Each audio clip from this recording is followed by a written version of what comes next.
going to have a community update.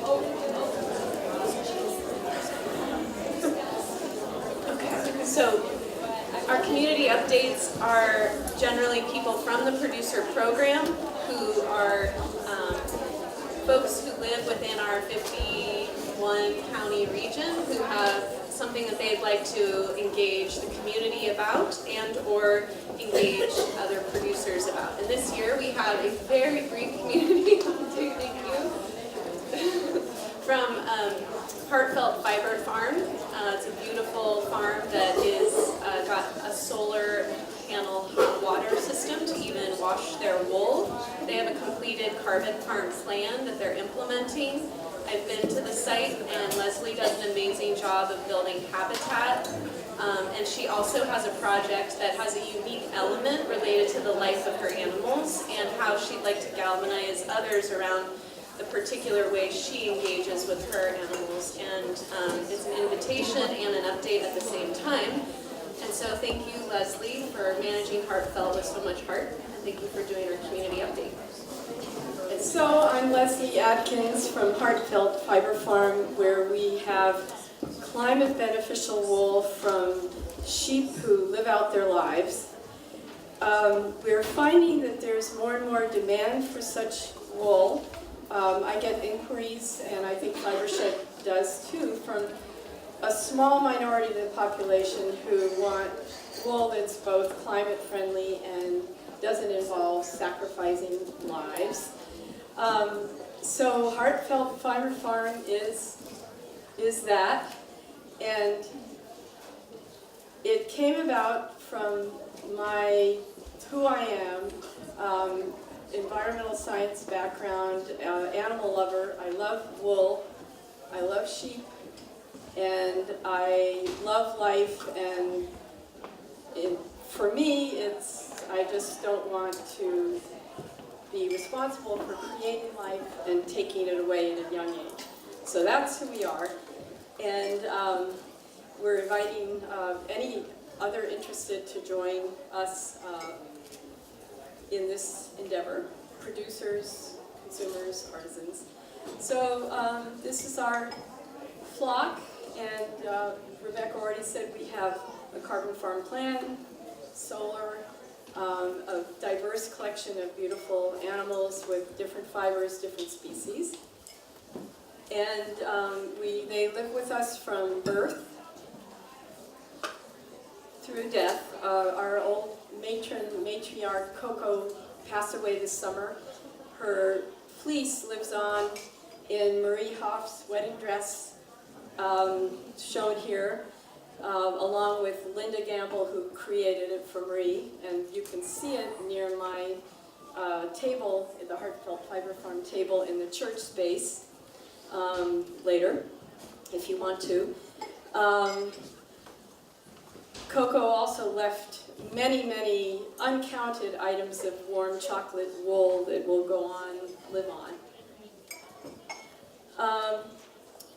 So our operation involves a lot of boys. Instead of sending them off, they grow up as wethers, producing our best fibers year after year. They're also a pleasure to manage. So this is about the joys of the bonds among sheep and among people if you have this kind of flock with long-term lives and their deep relationships. Mothers and daughters keep cuddling.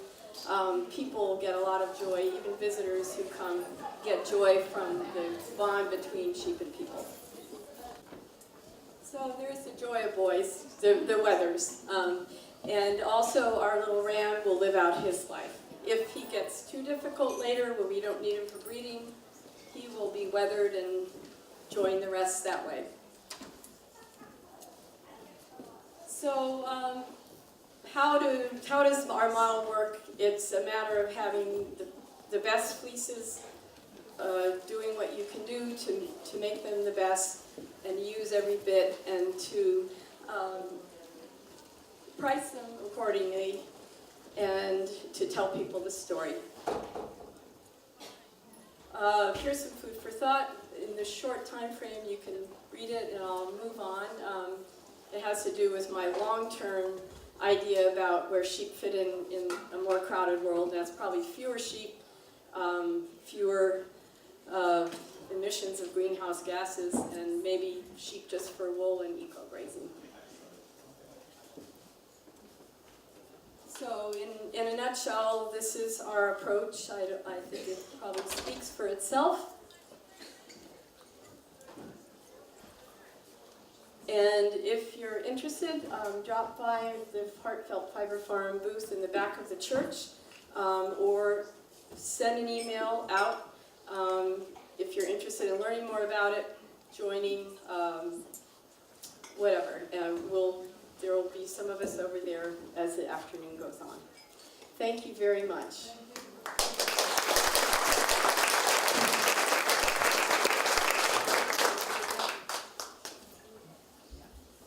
So our community updates, any producer in the community is welcome to create their own update, and this year we sent out a newsletter twice a year. If you're part of the 160 member fiber farmer, rancher, contract grazer, artisan community, and it's a democratic process, so everyone's available to have this space for them at a wool symposium to talk about a project that they're interested in galvanizing the community around. So if you join our producer program, you also have time at the symposium to bring your work to light. We're going to now jump into a theme for the next evolution of the day.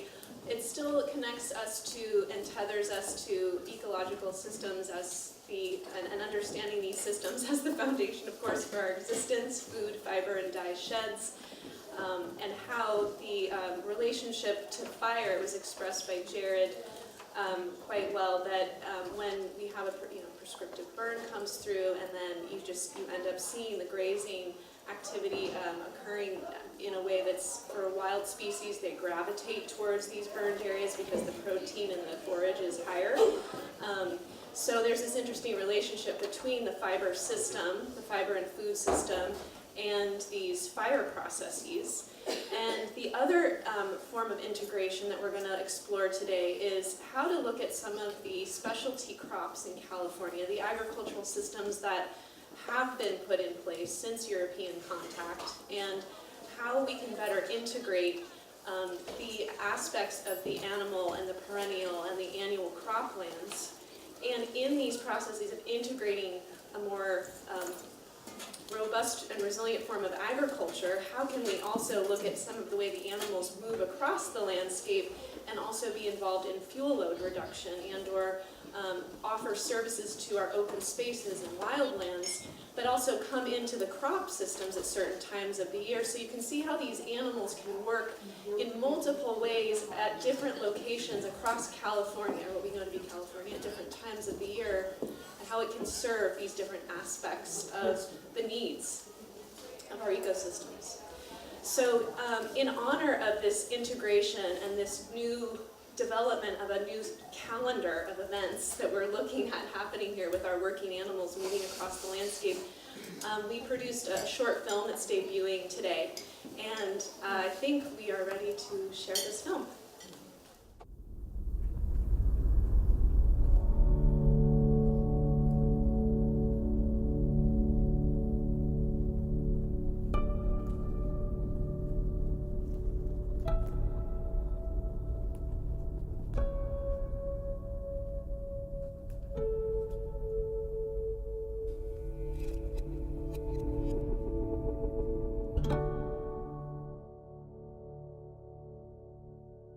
We all learned in the past 15, 20 years that nature already knew how to do it, and every time we've gotten involved, we've messed it up. So moving back to patterns and systems and orders of nature is incredibly sustainable, and it's incredibly efficient. The way we're producing food and meat in particular today is unsustainable and is leading to a lot of greenhouse gas emissions. By using livestock and bringing back different grasses and different species, it's going to change the way we farm. An integrated crop livestock system is an agricultural system that actively integrates a livestock component and a crop production component. I think when we have this conveyor belt system of this like production, we tend to focus on a few traits of trees or animals, and therefore we forget that there's like a complexity and like the beauty of a diversity that actually creates the resiliency in a system. Biodiversity is our secret weapon. We can't do it without it. It's using biodiversity to provide services that are now being provided by external inputs, offsetting those inputs using living organisms. My name is Jamie Irwin, and my husband Robert Irwin and I run Chaos Sheep Outfit. I am a first-generation rancher. My husband is a third-generation rancher. The reason we're a good mix is I kind of bring fresh eyes on the scene, and he has a generational knowledge that is really, really important for successful livestock operation.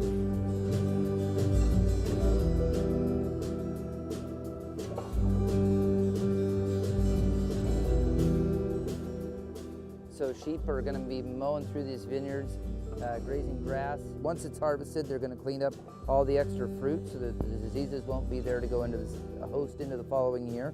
And then they're going to clean up all the summer broadleaves and annuals that have sprouted in the vineyard throughout the summer. In the winter time, they're going to take the nutrient cycle and they're going to move the nutrients throughout the entire vineyard. So they're going to spread all the grass that was here through their stomach, spread it out through the entire vineyard. The benefit that we provide for landowners and land managers is bringing down their costs for mowing and managing their land as well. Sheep are able to put on up to a half a pound, sometimes more than half a pound a day while eating grass, and then the manure that they drop out the back still has 90% of the nutrients that they took up from the start. Grasses are meant to be chewed on by a ruminant animal. You end up getting more seed production with a ruminant animal grazing.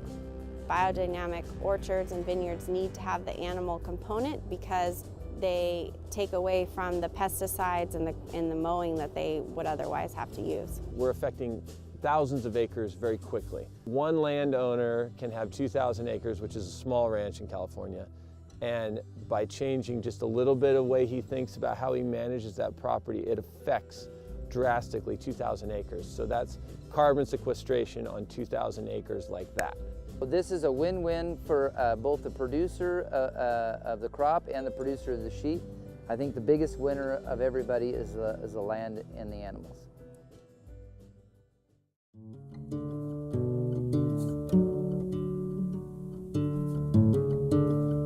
For us here in California, especially in the Central Coast, water is probably the biggest issue for us.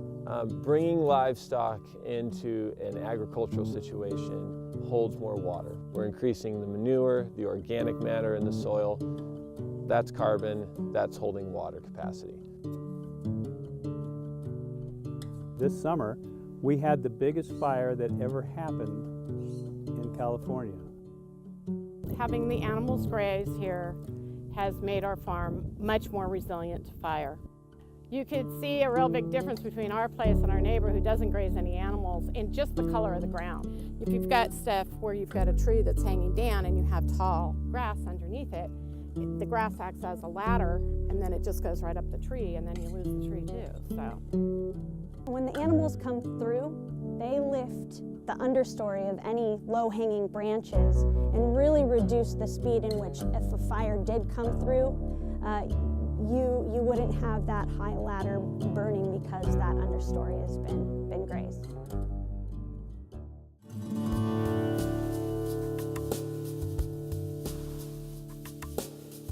My name is Jean Neer. I was born December 31st, 1914. That makes me 103, and apparently I'm going to get to be 104. I've been raising sheep for 53 years. The reason I got sheep in the first place was for fire control, and that was the beginning of sheep in my life. And in the next 20 years, we need to have more people that are able to manage marginal landscapes. It's going to be really, really important to get more people into livestock production side because as we are teetering right now on a knowledge an infrastructure cracking point where we're not going to have the infrastructure or the knowledge base to train the next generation of people that are going to be interested in chasing ruminants around. Grazing School of the West is a vocational training program for next generation of land stewards working with livestock. The vision has been to invite new relationships in inner cities to build a bridge to link opportunities for folks who are looking for work with the work and opportunity of being urban grazers. At the end of our run, our biggest achievement won't be how many acres we graze, but how many people we got excited about doing what we're doing. Growers are listening. The consumers want a different system. Everything is poised to be able to do it. Building something with the kids is why I do it, and doing something that makes sense. Feeling like we're making a difference in the animals and in the land. We're creating a critical mass here that can really be used to change the paradigm. I think life's about relationships, and the relationships not with just people, but with the land, the animals. And so if you build relationships and everybody works together, the only thing that can happen is positive.